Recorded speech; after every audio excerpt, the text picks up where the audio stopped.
Start. Hi, this is Mick again, and today we're talking with you about setting up pedestal mount roller rockers on your 87 to 93 Ford 5-liter engine. There's a lot of confusion out there about how to set up these pedestal mount rockers, but in order to set them up properly, there's two terms that you have to be familiar with. The first term is going to be valve lash, and the second term is going to be lifter preload. And we're going to go ahead and we're going to take a look at the first term, our valve lash, over here on this drawing that's from Comp Cams. Now, valve lash is the distance between the tip of the roller rocker and the tip of the valve stem. Now, Ford wants us to have zero lash from our tip to tip. So we're going to achieve that by doing an adjustment on our engine, and we're going to show you how to do that in a minute here. The second term we're going to talk about is lifter preload. Now, Ford Racing talks about lifter preload, and one of the things that it recommends is we have 20 thousandths to 60 thousandths of preload. And the way they suggest that we measure that is by starting with our torque wrench at our 6 o'clock position and going 1/4 turn to 1 full turn. So somewhere in between the 1/4 turn and that 1 full turn, we're going to achieve our 20 to 60 thousandths of lifter preload. Now, I wanted an easy way for people to be able to understand that. So one of the things I did is I bought a bolt, and it's the same bolt that's used for our pedestal rocker arms. I put a paint mark on the head of the bolt, and I put a paint mark on one of the flats of the nut. And then what I did is I took a measurement of the distance. And what that measurement came up to be is 1.508. Now, I took the head of the bolt, I went 1/4 turn, and I took another measurement, 1.482, and that came out to 26 thousandths, which is close to our 20 thousandths recommended. I also took that bolt and did 1 full turn and took another measurement at 1 full turn and came up with 1.438, which was a difference of 70 thousandths. So just by adjusting the top of that bolt, that shows us how we're going to get that 20 to 60 thousandths of lifter preload.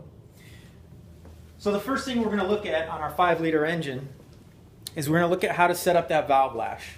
Now, there's a lot of different ways to do this. There's a lot of videos out there on how to set up the valve lash. The easiest way that I've found is if you have your pedestal mount rocker installed, okay, you go ahead and you tighten it down to finger tight. You go ahead and you make sure you can spin your push rod. You back it off about 1/8 of a turn, and you should feel that push rod be able to push that rocker up or down.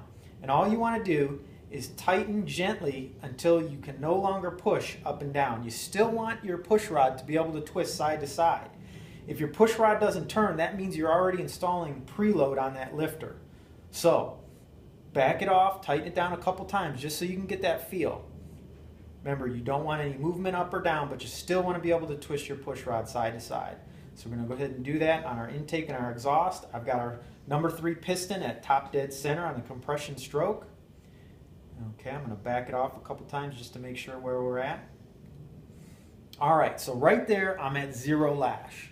Now what we're going to do is we're going to torque our bolts to our recommended torque of 18 to 20 pounds, and we're going to try and add our proper lifter preload.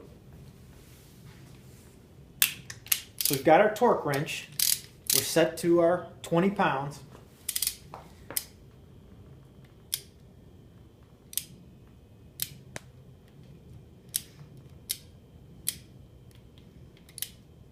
And what we're going to do is we'll start at our 6 o'clock position, and we're going to turn.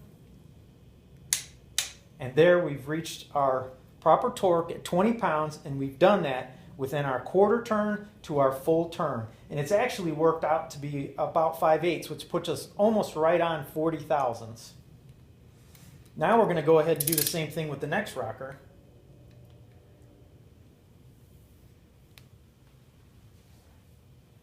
And as you can see, in order to get our 20 foot-pounds of torque that time, we had to go quite a bit further. Now, what's the reason that we had to go further? One of the things is either our push rod is the wrong size or our pedestal is not in the right position. So what Ford recommends is installing a shim under the pedestal mount rocker. And what that shim does is that shim is going to move that pedestal up so it reaches that torque point sooner. Now, there's a lot of different sizes of shims that you can purchase. The Ford Racing kit that I purchased had 2 sets of shims in there, which were supposed to be 30 or 60 thousandths, and they were supposed to add up to 90 thousandths.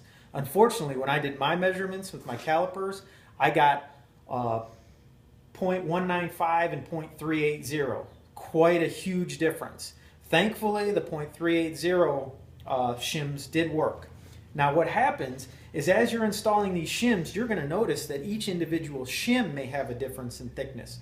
And what's going to happen is as you're applying your torque, you're going to come around and you're going to be somewhere between that 20 thousandths and that 60 thousandths. And what you're going to want to do is as you install your rockers, you can see here while I've labeled them of where I reached that torque point at.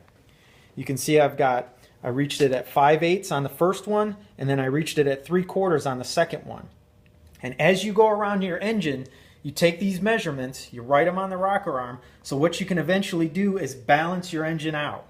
What I've done is I've gone ahead and I'm going around and I'm setting up the 5/8, the ones that stop at 5/8 on my intake side, and the ones that stop at 3/4 on my exhaust side.